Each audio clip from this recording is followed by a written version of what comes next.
Bonjour. Après étude quantitative de l'électrolyte, on va étudier maintenant la quantité d'électricité. Pour libérer une valence gramme d'un corps simple, on fait passer un courant constant dans un voltamètre. On l'a mesuré avec soin en électrolysant une solution de nitrate d'argent. Premièrement, on mesure l'intensité du courant I avec un ampèremètre précis, soit par exemple I égale 0,25 ampères, et avec un chronomètre la durée de passage de ce courant, soit 1800 secondes. On a ainsi utilisé 0,25 multiplié par 1800 égale 450 coulombs. Deuxièmement, on pèse avec une balance sensible l'augmentation de la masse de la cathode, c'est-à-dire la masse d'argent déposée, soit 0,503 grammes. 0,503 grammes. Donc, pour déposer une valence gramme d'argent, il faut 450 multiplié par 108 divisé par 0,503 égale sensiblement 96 600 coulombs. Coulomb, c'est un ingénieur et physicien français, né en 1736, mort en 1806. La constante de Coulomb, c'est 96 500 coulombs, c'est-à-dire c'est cette constante avec laquelle on va faire des calculs, tous les calculs qui concernent les quantités d'électricité.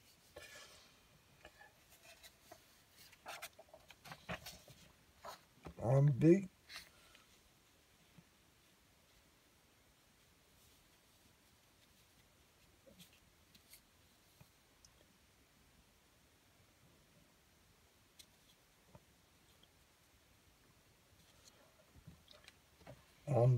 on va voir l'unité de quantité d'électricité. L'unité de quantité d'électricité, c'est le coulomb. Le coulomb.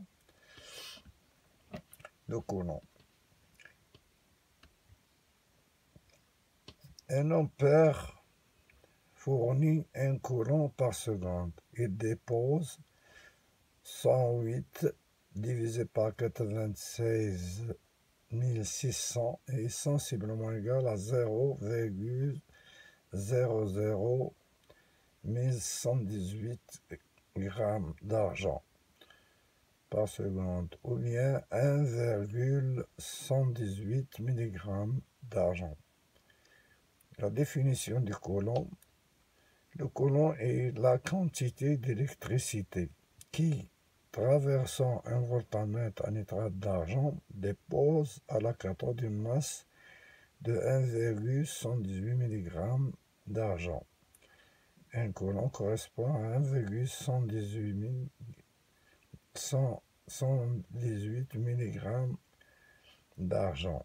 Mesure de la quantité d'électricité. Avec un voltamètre à nitrate d'argent, on trouve la quantité d'électricité en divisant la masse recueillie sur la cathode par 1,118,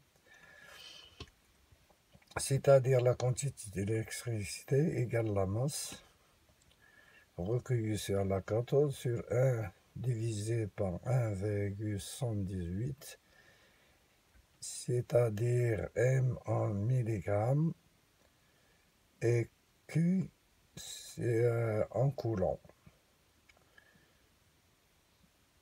Deuxièmement, il existe des appareils mesurant directement la quantité d'électricité. Ce sont les compteurs ampère-heure-mètre.